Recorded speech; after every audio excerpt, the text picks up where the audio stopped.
Okay, I suppose we can get started and people who are joining can join. So, I welcome you to the session, problem solving and live interaction session for the course Engineering Mechanics. Today we will be dealing with the problems of the contents from week 11, that is to do with planar kinetics. So, let us look at the first problem. A 15 kg disc with a radius of gyration kg equal to 2.12 rolls on the floor without slipping, as shown.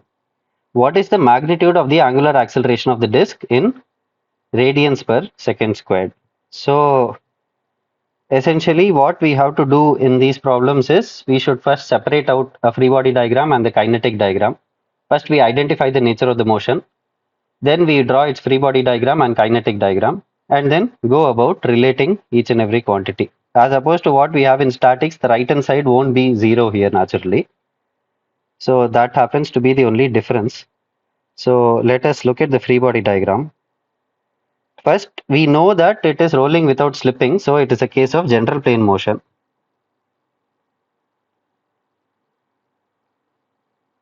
It is a case of general plane motion. So if you were to look at the free body diagram, I have 300 newtons applied here. I have some friction. Then I have a weight. Mass of the disk is 15 kg. So I take this as 15g. And I have a normal force from the floor at the point of contact here. And the kinetic diagram, I can again, this is my center. So this will let it have an acceleration in that direction. So mass of the disk, acceleration g component x. Let me define the axes this way. Our traditional xy, and from the right hand rule again k cap comes out of the plane of the paper. And let us propose to have this also for the sake of completeness, although this is 0. And then we have ig alpha.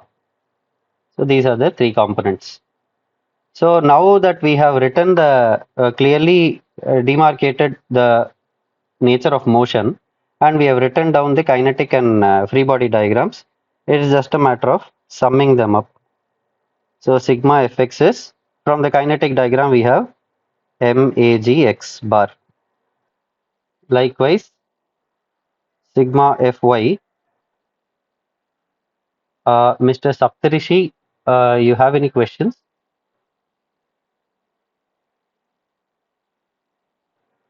In case not, could you please consider muting the mic? Yeah, thank you. Fy equal to MAGY bar, and sigma moment about any point. Let us call the center G. Let us call this thing C.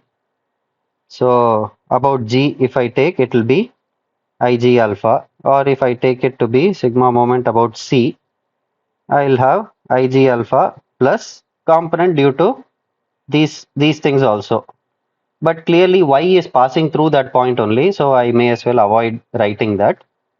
So I will have magx into what is this, r, my radius of the disk. Signs, we will look at it.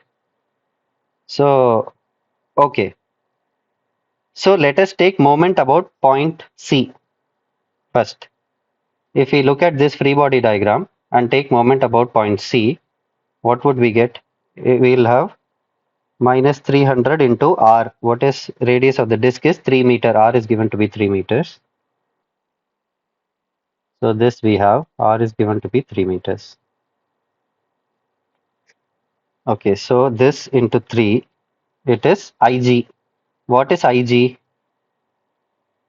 Ig is nothing but mkg squared.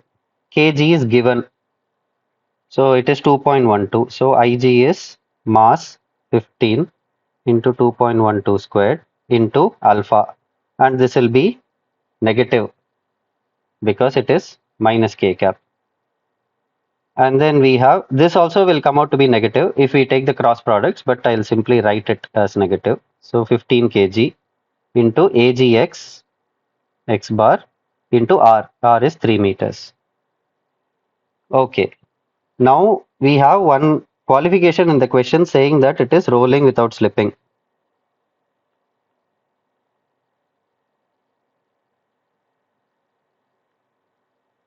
Slipping. So our AGX, our kinematical equations we can directly apply. So AGX is nothing but alpha R. This is what we have. So this comes from our constraint that it is rolling without slipping. Okay, if we were to substitute this here, what would we get? It will be minus 900. It will be minus 15 into 2.12 squared alpha minus 15 into alpha R. R is 3 meters. Again, there is another R. So it will be 3 squared alpha. So from here, can I calculate alpha? It will be minus 900 by minus 15 into 2.12 squared minus 15 into 3 squared. So what does our alpha come out to be? Minus 15 into 2.12 squared minus 15 into 3 squared to minus 900. So it comes out to be 4.45 radians per second squared. And naturally it is in the clockwise direction because that is how we have taken the moments to be. And we are getting, that is how we have taken the moments and we are getting a positive value. So the direction which we started out with is correct. So our alpha is 4.45 radians per second squared. So if there are any questions here, I'm happy to take them now, or else we'll move on to the next problem.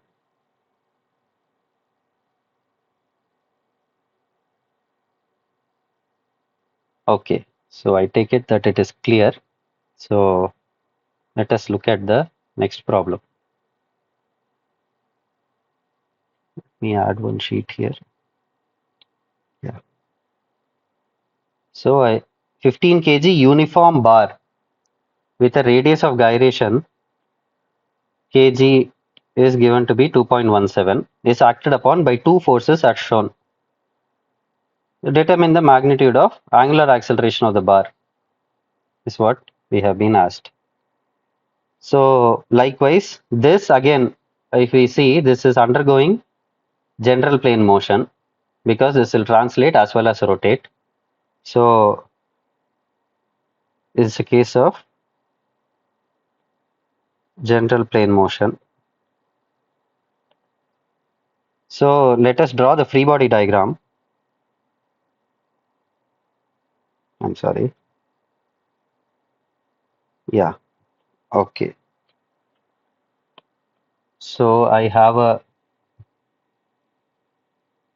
excuse me, I have a force of two newtons, I suppose, 2 newtons here, and then I have another force, 3 Newton applied here. And then naturally I have the weight of the bar, that is 15 kg. So it is 15g. So let us write down this thing also. So this is given as 1.5 meters. And so this distance will be 6 plus total will be 7.5. So this will be 3.75 and that will be 3.75 minus 1.5. This is 2.25 meters. So our free body diagram is complete. Let us draw our kinetic diagram now. Okay, kinetic diagram. This is G. So let it rotate like that. So this is Ig alpha we have, and then I'm sorry. Let me to use another color so that there is no confusion here. Let the acceleration be like that. So this is mg a y, qualifying that this is x, this is y. And just for the sake of completeness, let me take this as MAGX bar. Okay, and this point is G. Excuse me. Okay, so we have mentioned everything now.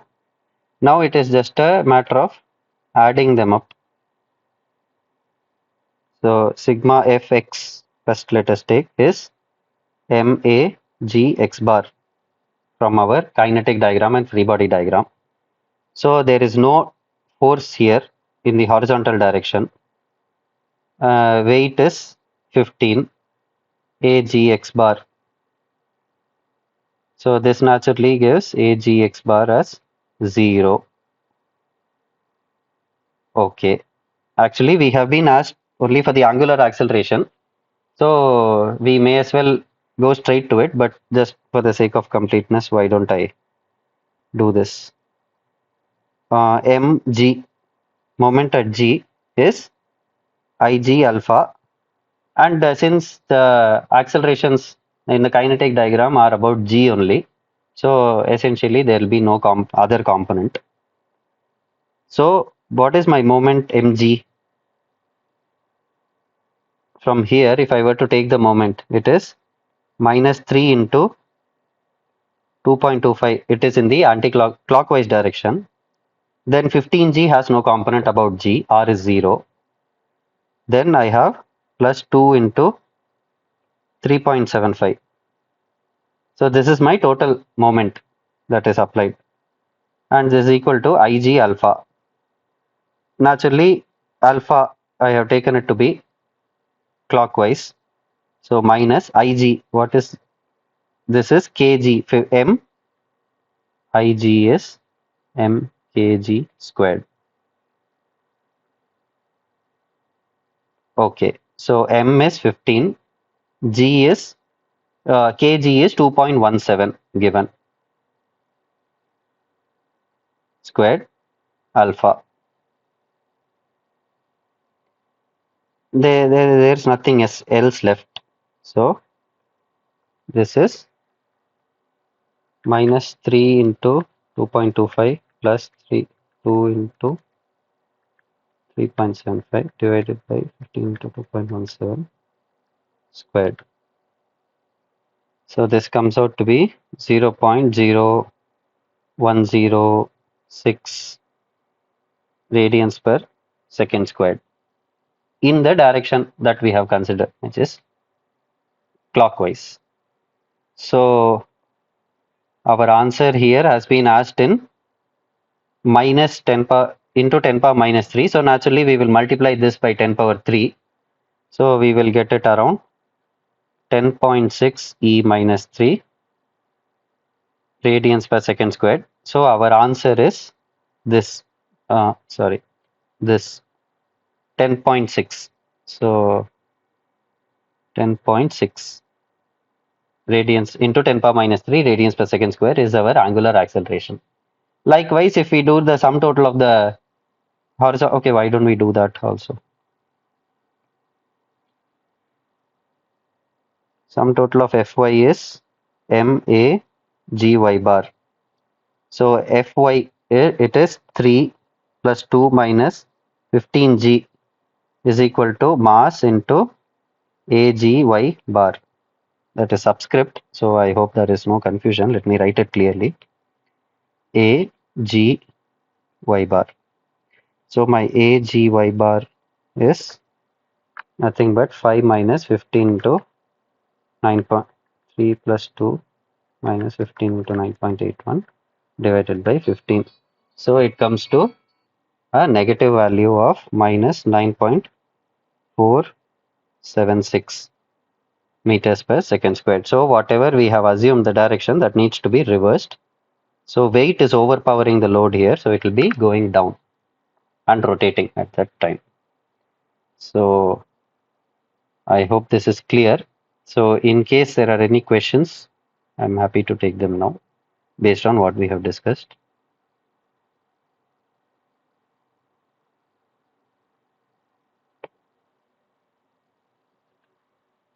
So if there are any questions, I'm happy to take them now, or else we can move on to the next problem here. Okay, so I take it that it is clear. So let us look at the next problem. So I have selected questions, one of each, so that we get the overall concepts. One of each meaning one of each type of motion, barring rectilinear motion, because rectilinear translation it is straightforward. Okay, so let us look at this problem.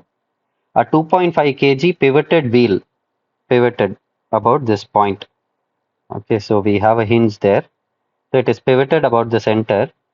This wheel has a radius of gyration of kg equal to 0.7 meters, starts rotating steadily from rest. Steadily from rest implies that our angular acceleration is constant and our initial angular velocity is 0 and our angular acceleration is constant. Steadily from rest when acted upon by these forces shown. So P and Q are applied onto the disk. Okay, so some questions are asked. Determine the moment of inertia of the wheel in kg meter squared about point O. So one thing is to be understood, since here it should have been KO, but since there is no other point given, you can consider it that that is what was given. So our IG is m kg squared, but G is naturally same as O here. So our IO is m, mass of the disk is 2.5 into kg is 0.7 squared. So our IO comes out as 2.5 into 0.7 squared is coming to 1.225 kg meter squared. So our IO is 1.225 meter squared. Okay, so far so good. Then we have our next question. Determine the angular acceleration of the wheel in radians per second squared. So for this, let us do the analysis here. So let us draw the free body diagram. We have some reactions from the pin, hinge, something, and then we have some force applied here in some direction. Where it is circumferential is what we know. Q is 4 newtons, and then we have another force applied like that, which is 3 newtons. 3 newtons. Okay, so let me call this OY and OX. So we are not bothered about that as of now. And then we have our this thing, kinetic diagram, where we know the nature of motion we need to identify. So we can see that it is pivoted. So it is a case of fixed axis rotation about O.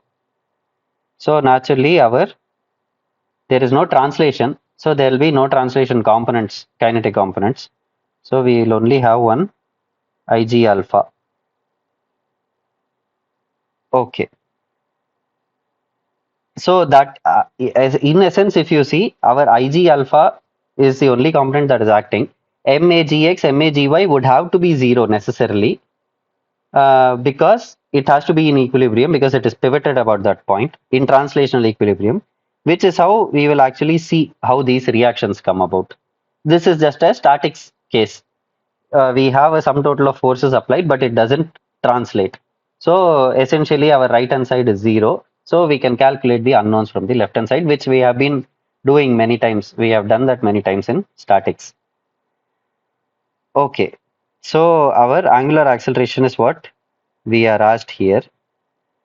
So this is O, let us take the sum total of the moments about O, which will be equal to our Ig alpha. Okay. So we have been given that this distance, this is nothing but the radius. So that has been given to be, let me just, it has been given to be 0.75 meters. So our radius is 0.75 meters. So our moment is minus 4 into 0.75. It is again clockwise, and then minus 3 into 0.75. The reactions at the pin O don't contribute to any moment because they are applied at that very point, is equal to minus, because it is clockwise, Ig. Ig we calculated 1.225 alpha, Ig alpha. Okay. So what does our angular acceleration come out as here? 4 into 0.7 minus 3 into 0.75 divided by minus 1.225.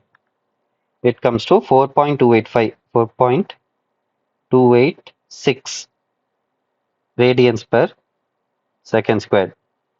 And this is in the clockwise direction, as we have got the positive answer by considering it to be clockwise.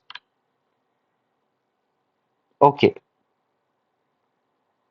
so this we have got alpha of the wheel is 4.286 radians per second squared. All right. So the next part asks us to what will be the total acceleration of point A in meters per second squared after 5 seconds. So the question says that it started from rest, these forces were applied, it had a constant angular acceleration, and that angular acceleration we have calculated. So what will be the total acceleration of point A after 5 seconds is what is asked, and point A, it is given on the periphery of the disk, which is at a distance of 0.75 meter from the center. It is at the rim. So we know our acceleration, excuse me, our acceleration of A, we know that it will have a centripetal acceleration, centripetal component, omega squared r, which will be along the normal pointing towards O. And then we have our alpha r, which will be pointing tangential at that point. Okay, so omega, we don't know. After 5 seconds, what will be the omega? It will be, because it is constant acceleration, so our equations, these things apply. Essentially, these are, so these things apply because alpha is constant. So it was initially at rest. So after 5 seconds, what will omega be? Omega final will be alpha, which is 4.286 into 5. So our final angular velocity, final, that is at 5 seconds, it is 21.43 radians per second. Again, this is in the clockwise direction. As alpha is in the clockwise direction, it starts from rest. Okay. So we know that our acceleration is omega squared 21.43 squared r. R is 0.75. This is our normal or radial component, that is inwards, plus our alpha, it is 4.286 into r. This is our tangential. So acceleration, mind you, let me draw that here clearly. What are these directions in some color? At this point, this is my En, and this is my Et. Both are unit vectors, so they have to be of the same length, Et. So with respect to that basis only, I am writing. Okay. So this will come out to be 21.43 squared into 0.75 is acceleration of A is 344.43 En cap plus 4.286 into 0.75. It is 3.2145 ET. So we have got our acceleration of point A after 5 seconds. This is what was asked.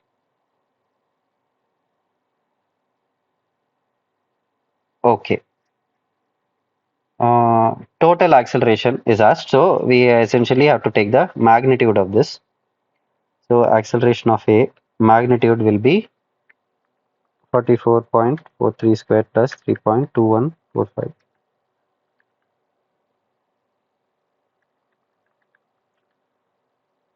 plus 3.2145 squared comes to 344.44. So essentially we can see that our centripetal acceleration is what is governing here. 344 point magnitude at 5 seconds is 344.45 44 meters per second square.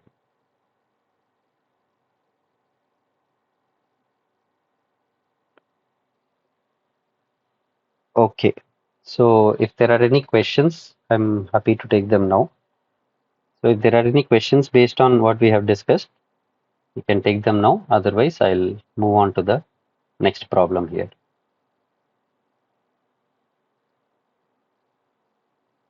Okay, so I take it that it is clear. Let us look at the next problem. So the design tests of the landing sequence of a lunar module are conducted using a pendulum model suspended by two identical parallel wires P and Q. So we have two identical parallel wires. These are these wires. They are parallel and identical, each of length 2.5 meters as shown. So both have a length of 2.5 meters. The model has a mass of 15 kg with its mass center located at G. So the location of G is given from these points. The distances are given appropriately. At the given instant when theta equal to 50 degrees, this theta equal to 50 degrees at the instant where we are supposed to calculate the quantities, our omega is 3 radians per second squared is what is given. So, okay, so this is clockwise. Evaluate the following. Note that wire P and Q have been shown with break line. So the entire length is not shown. So this is what signifies a break line. Okay. So what we have been told is there is a lunar module like this. For the sake of simplicity, I'll consider it to be a rectangle, whatever shape it might be, that is fine. That is characterized by its moment of inertia. Okay. So any section we can characterize into its area and moment of inertia. So that is all right. And we have two wires that are connected here. And it is undergoing some motion. So we have to identify first that motion. Let me erase this. Let these be pen. And then this is having a rotation like that, omega. So it begs the question, in kinetics, it begs the question, first question we are supposed to ask is what is the, in fact, that is the first question. Okay. The type of motion undergone by this lunar module is it rectilinear translation, curvilinear translation, fixed axis rotation, or general plane motion? So if you guys can just type it out in the chat box, what is the motion do you think this lunar module is undergoing? Is it rectilinear translation, curvilinear translation, fixed axis rotation, or general plane motion? Curvilinear translation. Okay.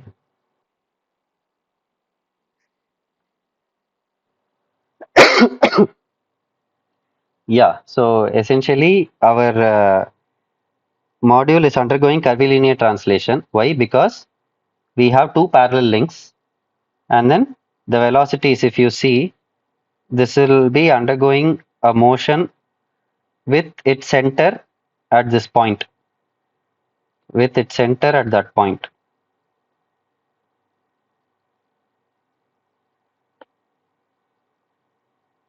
Let me just change it to red and let me put it as dotted line. So this will be the motion of that, and then this will be my motion of this point. So essentially, these are identical. So this implies that it is undergoing curvilinear translation. So once that we have identified, then we can simplify our calculations. Let us look at this. So we know that it is undergoing curvilinear translation. For the sake of simplicity, I am considering it to be a rectangular shape.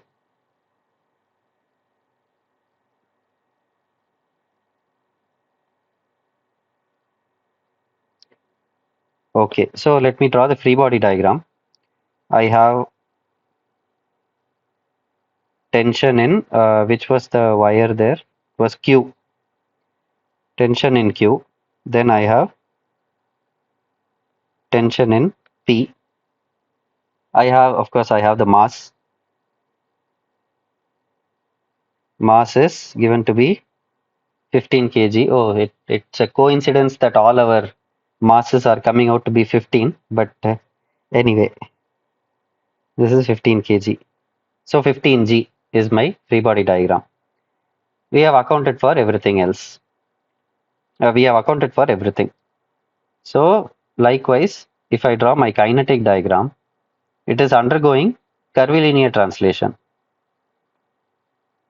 So if this is g, so I have about the center, I will have one normal component of acceleration, which will be mass of that lunar module into ag tangential, that being the tangential component. And then we have a normal acceleration, m a g normal.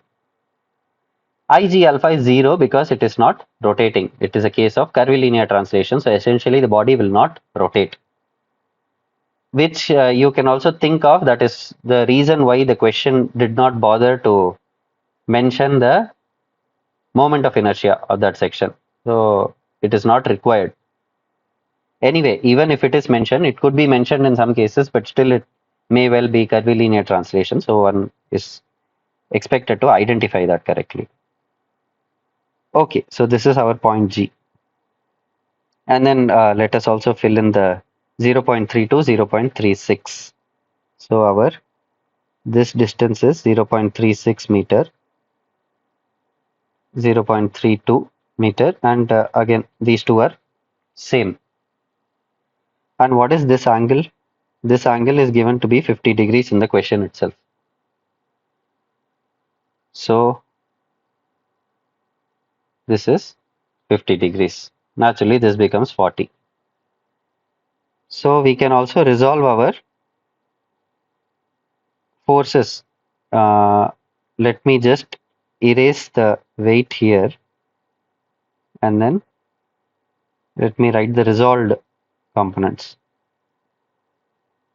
So this will be 15g. If this is 50, this will be 40. So it will be 15g cos 40, and this is 15g sin 40. Okay, so free body diagram we have, kinetic diagram we have. So what we know from the problem is that it is undergoing curvilinear translation. So naturally, moment about any point, the resultant moment about g, we can directly see that actually it will be 0. Magnitude will be 0.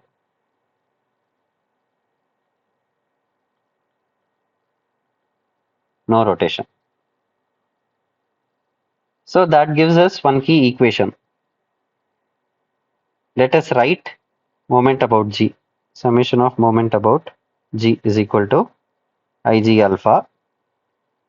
Angular acceleration is 0 since it is not rotating. So our sum total of the moment about G is 0. So what will this come out to be? T and Q also we can resolve into vertical and horizontal components. So let us do that.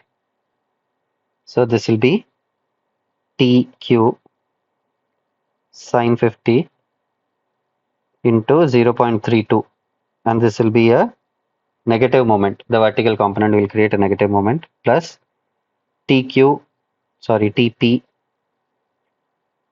50 into 0.32 will give a positive moment. Then both our horizontals are aligned to the left. Both will give positive quantities. So I may as well write TP plus TQ cos 50 into 0.36 equal to 0. All right. So from here I can write TQ's coefficient would be cos 50 into 0.36 minus 0.32 into sine 50 minus 0.0137 plus TP into 0.32 sine 50 plus 0.36 cos 50. It is 0.476 equal to 0. So we have one equation. Another equation we can write our force balance in any of the directions. So let us write it sigma Fn equal to mag normal bar. So this is nothing but our TQ plus TP minus this component, this component. So it will be 15g g cos 40. And what is our mass? Mass is 15. What is AGN? It is rotating. I mean, it is having a curvilinear translation. So this will have a acceleration like that due to this omega. It is being forced to move along that circle. So it will be nothing but omega squared r. R is our length of the cable or wire, whatever we are calling it. So it will be omega is given to be 3. So this will be 15 into 3 squared into 2.5. This is omega squared r m. That's what this is. So we have TQ plus TP equal to, if we can calculate this, 3 squared into 2.5 plus 15, 9.81 into cos 40. It comes to 450.233 newtons. So we have two equations.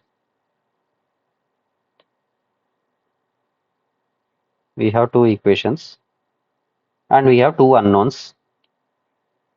So we may as well solve it like that.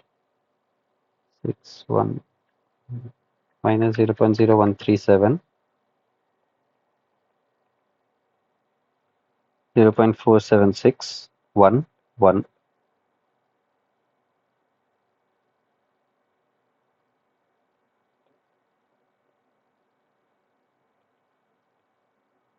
This will be 0. It will be 450.233.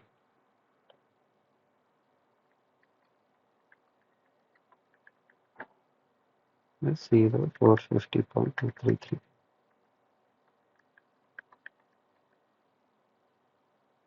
So we get our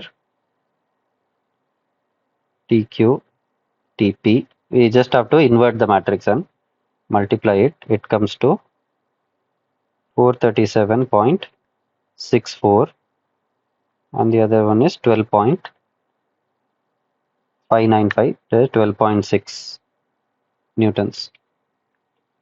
So we have got the tension in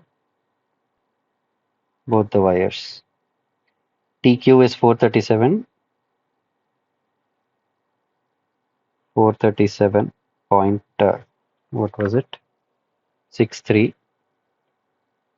Tension in wire Q is 12.6.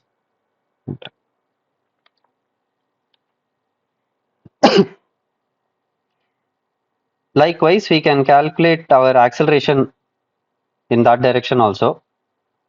This tangential acceleration we can calculate by adding the sum total of the forces there. T tensions will have no component. It will be purely due to its uh, uh, component of the weight. So if there are any questions in what we have discussed, I'm happy to take them now.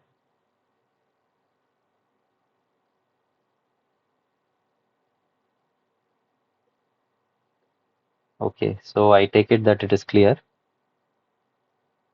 So, all right. So let me move on to the last problem here. Okay. So a circular concrete culvert rolls with an angular velocity of omega 0.8 radians per second when the man is at the position shown. So a man is inside the culvert. At this instant when it is shown, the combined center of gravity of the culvert and the man is located at point G. Point G. So from the center of the culvert, because the weight of the man also pulls the CG to the right, our combined center of gravity is at a distance of 0.2 meters to the right of O, O being the center of the culvert. Okay. So, and the radius of gyration about G for this combined set is kg is 1.2 meters. So, kg is given to be 1.2 meters. All right. The combined weight of the culvert and the man is 1800 newtons. So, our combined weight. So, what is our mass? Combined weight is given to be 1800 newtons. So mass combined, I'll just write C. Okay, C plus M. Let me write. Culvert plus man. It is 1800 by 9.81, which comes to 183.49.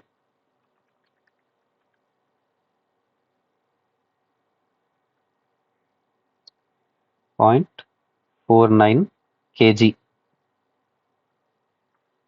Okay, the combined weight is given. Assuming that the culvert rolls along x direction, and we have been given the xy axis here, culvert rolls along the x direction without slipping, and the man does not move relative to this culvert. Answer the following questions at this instant. So let us first start with identifying the nature of this motion. We can see that it is a case of general plane motion because it is having rolling without slipping. So it is having a rotation as well as a translation. So it is a case of general plane motion.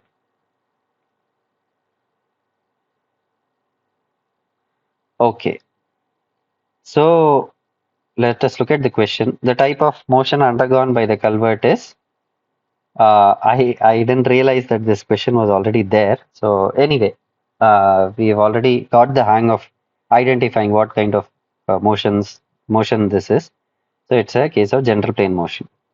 So the mass moment of inertia in kg meter square of the man culvert system, the combined system about its center of mass G is it is nothing but our Ig. It is M combined. Uh, let me use because this is getting a little clumsy. Let me use M capital C, okay, to denote the combined mass. So this will be m capital C kg squared. M capital C we just found out to be 183.49 into kg is given to be 1.2 meters. So 1.2 squared. So our Ig comes out to be 264.2256 or 2223 kg meter square. So this is our combined moment of inertia. So far so good. Let us look at the next question. The magnitude of angular acceleration of the culvert. Culvert meaning the entire system only we are asking, because the man does not move relative to the culvert. So essentially the entire system is rigid. So for a rigid body you can have only one angular acceleration. And then the horizontal component of the acceleration at the center of mass g is asked. Vertical component is asked. Okay. So we know that this is the case of general plane motion. So let us draw the free body diagram first. We have, this is our point G, sorry, this is our point O, and we have our point G. We have the combined this thing is 1800 newtons. At the point there is some friction. Then there is our normal force from the floor. Anything else we have not accounted for. Combined mass we have accounted for. So everything we have accounted for. The free body diagram is complete. And then we have our kinetic diagram. Let us draw. So this is O. This is G. So we have our acceleration m combined acceleration of G in the x direction. Then we have our m combined acceleration of G the y direction. And then it is having angular this thing also. So is my screen visible? I think it is not refreshing for some reason. Yeah, okay. So it got delayed. All right. So this will be Ig alpha. So we have accounted for everything. And this is our point of contact. Let us call that point of contact C. Let us call this C. Okay. So now all we have to do is sum them up.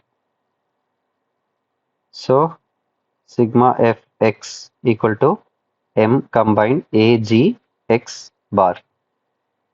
We have nothing but fr in this direction. So this is minus. And then let us take our angular acceleration as, let us take our angular acceleration to be in the clockwise direction. Let us qualify this itself, now itself. So our AGX will be towards the right.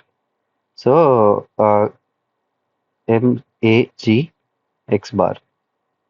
So this is one equation.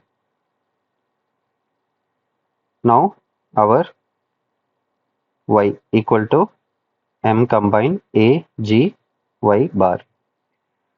What are those? That is our normal reaction offered by the floor minus 1800 gives us mass combined into m into a g y bar.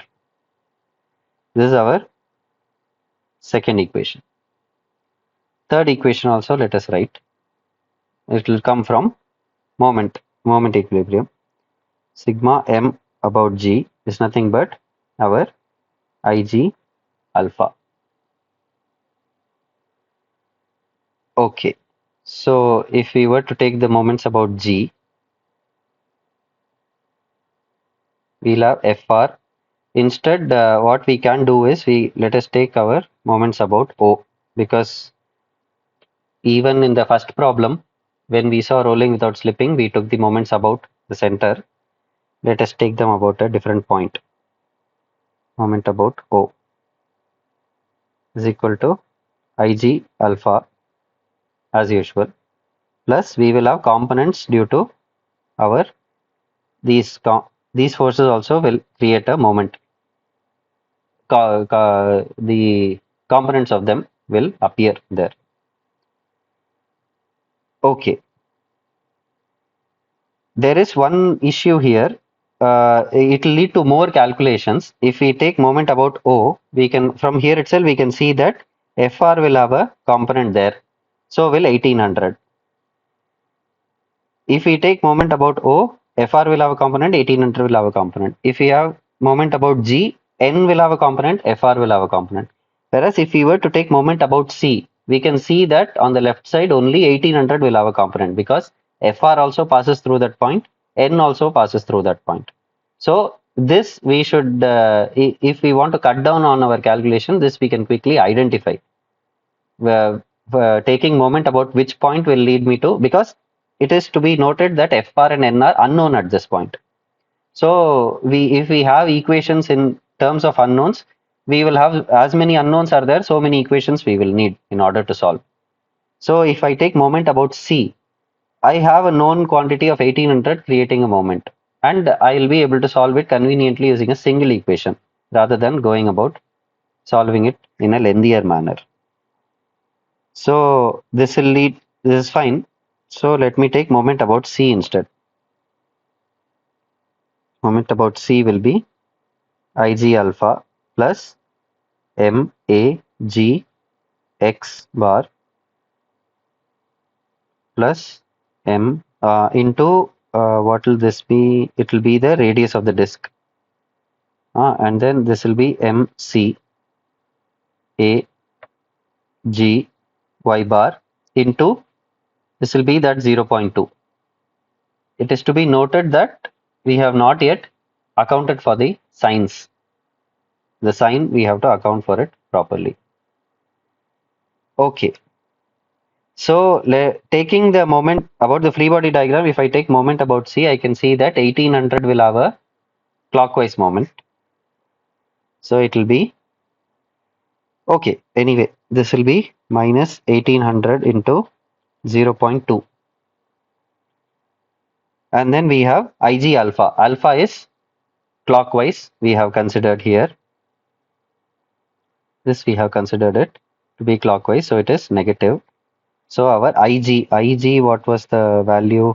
264.23. So we have minus 264.23 alpha plus combined mass is, let me take it common, MC. I'll substitute it towards the end.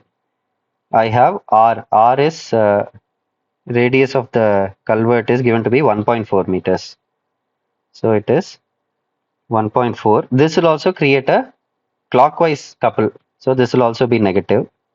Minus 1.4 MC AG X bar. And this will also create a clockwise couple because Y is pointing downwards. So it will be 0.2 MC AG Y bar. So we have this equation. So far we can see that everything is similar to what we did in the case of the first problem, except for one key difference. AGY was 0 there and AGX was our alpha R, because we had centroid was exactly at the center of the disk, whereas that is not the case here. It is offset. So can we write AGX based on what we know? We know that acceleration of a disk or a culvert, whatever it be, when it is rolling without slipping is nothing but our alpha cross r. This is the center. So it is minus alpha k cap cross r. R is 1.4 j cap, the radius of the disk. So k cross j is minus I. So it is nothing but a naught for the center of the disk comes out to be 1.4 alpha I cap. This we know now. So based on this, can we write the acceleration of g? So we know that acceleration of g is nothing but acceleration of O plus omega of the culvert. And when I say culvert, I mean the entire system only, because the man has no relative motion. Omega cross r g with respect to O plus alpha c cross r g with respect to O. Okay, so acceleration of g is, we know a naught is 1.4 alpha, and then our omega is given to be, in the question it is given, it is 0.8. So our omega vector is essentially, omega c is minus 0.8 k cap. This is given. So let us substitute that. It is minus 0.8 k cross minus 0.8 k cross rg with respect to O is nothing but our 0.2 I cap. It is just to the right. And alpha c, we took it as alpha k cap minus alpha k cap cross 0.2 I. So can we simplify this? This is I cap, I'm sorry. Please take note of that, alpha r. This will also give an I component, which will be minus of minus 0.8 squared into 0.2. This is my I component. And then minus 0.2 j cap. This is my j component. So let us simplify this further. Acceleration of g is 1.4 alpha minus squared into 0.2 minus 0.128 I minus 0.2, or rather plus minus 0.2. I forgot the alpha here. Please take note of that. So that will be plus minus 0.2 alpha j cap. So we have the acceleration of g now. So what is this actually? This is nothing but our ag x bar. And we can see that this is nothing but our ag y bar. If the man was not present, then what would it be? The centroid would still be at g. We will be easily able to see that it waters down to the same problem as we saw earlier, where our angular acceleration was directly related to our linear acceleration of g, whereas that is not the case here. So we have got agx and agy in terms of alpha itself, and we have one grand equation here, where there are terms relating to agx, agy, alpha. So agx and agy also we know in terms of alpha. So let us substitute. Let me copy this. Let me put it here.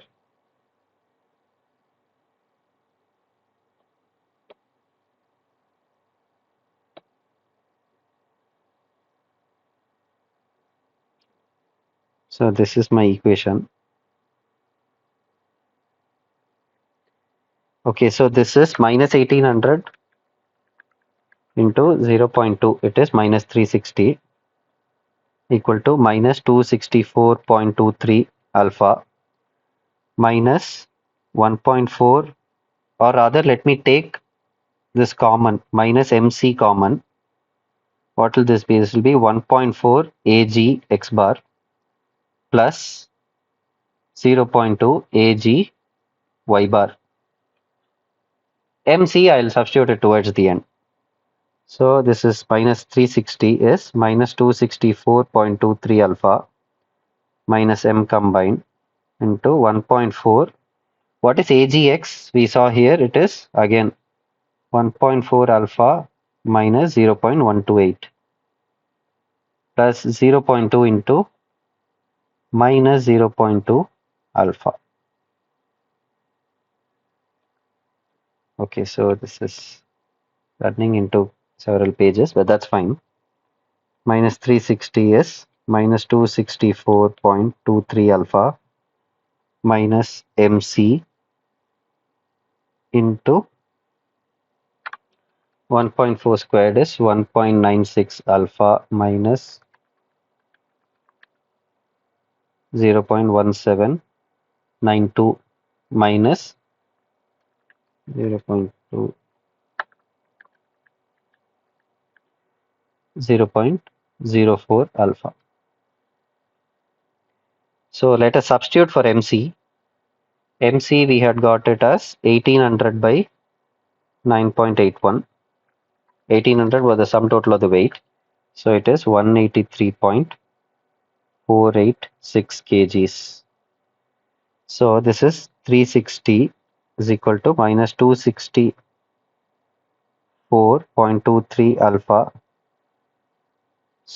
minus 183.46 into 1.96 minus 0.04 alpha plus 183.46 into 0.1792. I just separated them out and multiplied. So can we solve for alpha from here? Let us do that. What it comes out to be minus 360 is equal to minus 264.23 alpha minus 183.46 into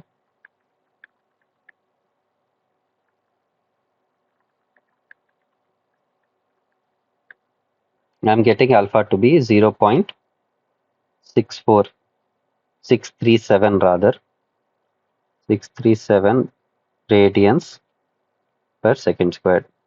So we have got the essentially the angular acceleration and the direction answer is coming out to be positive. So direction which we have considered is correct.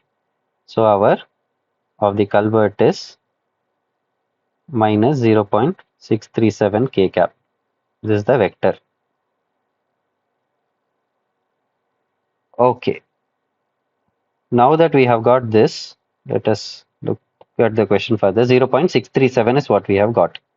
So the magnitude of angular acceleration of the culvert is 0.637 radians per second squared, alpha culvert, magnitude of this. So the horizontal component of the acceleration of g and vertical component is what is asked. We know that our horizontal and vertical component are related like that. We can see from here, they are related like that. So let us calculate them. I'll just copy this again. And let me add another page here. Just put this here. Okay. So I have my alpha is equal to 0.637. So my AGX bar is 1.4 into 0.637 minus 0.128, which is 1. It is nothing but 0.76 meters per second squared, and my AGY bar is minus 0.2 into 0.637. It is minus 0.127 meters per second square. So these are the answers we have got for our horizontal and vertical acceleration. So this is our answer. So we can fill it up later. So if there are any questions on what we have discussed, please ask. I'm happy to take them now.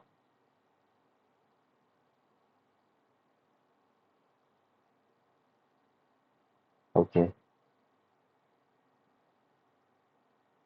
Any doubts in what we have done? See, essentially, kinetics problem, first, the steps, if you see how to go about is, first you, even the questions are sequenced that way. First, you identify the nature of the motion. Once you identify the nature of the motion, you write the free body, you draw the free body diagram and the kinetic diagram separately. One tip is that don't superimpose one over the other. Generally, what we do is in our normal calculation in physics problems, if we see how we go about solving them, is there is a mass, we have a mass, and then it's applied by a force. So we'll draw acceleration here itself, and then if it has a rotation, we'll show ig alpha here, and then it will have another force. So it will become very cluttered. So it is always advisable to draw the free body diagram separately, kinetic diagram separately. Free body diagram will give you the LHS for the force and moment equations. Kinetic diagram will give you the kinetic quantities, namely alpha and your accelerations. And then when you separate them out, based on your knowledge of the nature of the motion, if it is rectilinear translation, naturally Ig alpha will be 0 because alpha is 0. And there will be only one component of your, there could be two components of your acceleration of the center of gravity, center of mass. And then if you have curvilinear translation, naturally your Cartesian coordinates become into your cylindrical polar coordinates. If you have fixed axis rotation, you will have only Ig alpha in place. You will not have any translation there. If you have general plane motion, you have all the three. That is two components of the linear acceleration and one component of Ig alpha. Accordingly, we can write LHS and RHS separately and then solve them. So this is the recommended way to go about solving, and I have picked all the questions consciously so that I cover all the nature of the motion barring rectilinear translation, which we have done umpteen number of times. So I thought that that can be omitted. Anyway, it is just a matter of practice and one should be able to get it. So if there are any questions here, I'm willing to take them now. I hope what we have discussed is clear. So, and yes, yeah, okay, thank you, thank you. It's clear. And anyway, whatever we discussed in the last sessions also, I hope you have checked the Google Sheet. There were some minor deviations in the values because of the numerical substitution, because I was also doing it live. But I have ensured that, the final answers that I'm posting are correct. I have checked them. So you can refer back to them. And there was another question regarding the Coriolis component where I had simply remarked that, both accelerations will cancel out. But in the video that I have uploaded, I hope you have seen that I have provided a detailed explanation for that in the Google Sheets slides that I'm providing. There I have elaborately listed as to why only Coriolis component would actually cause the path to deviate. And if we know the Coriolis component, we can directly extrapolate the path. Only it will be slower or faster depending on the other accelerations. Coriolis acceleration, because it is omega cross r, naturally it will be always perpendicular to our VREL. Uh, Coriolis component is not omega cross r. Coriolis component is 2 omega cross VREL. So essentially it will always be perpendicular to our VREL, which will change its path, apparent change from the rotating frame of reference. So I hope that is clear. You can find the session slides and the updated videos in that Google Sheet and the Swayam portal. This also I will be uploading soon. And next week we will be meeting for the last session for week 12. The topic of discussion would be 3D kinematics. It is just 2D kinematics extended by a little bit. I'll just give you a brief of what it is. Essentially, when we are talking about planar kinematics, we say that our angular accelerations that are coming about is only because of the magnitudinal change in our omega. Whereas if you consider a 3D rotation, if it is rotating, its axis could also have another rotation. So there could be components because of its magnitudinal change as well as directional change. That is the only step forward in our 3D kinematics, and 3D kinematics deals with our general motion. Rather than general plane motion, there will be general motion. So everything will naturally have three components. So it is easy to extrapolate from 2D kinematics to 3D kinematics. So there won't be much of a trouble. Only thing is there will be cross products where you till now what we have seen is when we take cross products, one has only one component, the other may be, so we can easily distribute and multiply. Whereas there we will be having filled vectors with three components. So we essentially have to do for that mnemonic way by taking I, J, K and writing down the determinants, and which we had also done in the first class if you remember, first session if you remember. So that is the only way, that is the only complexity ahead. But other than that, there is nothing very new about 3D kinematics as opposed to what we have discussed in 2D kinematics. So anyway, we will be looking at some interesting problems for the last session, and you are welcome to ask your doubts as and when they stem in, either during the live session or in the discussion forum. So other than that, if there are no questions, I'd like to call it a day. Thank you for attending this session. I hope this is clear.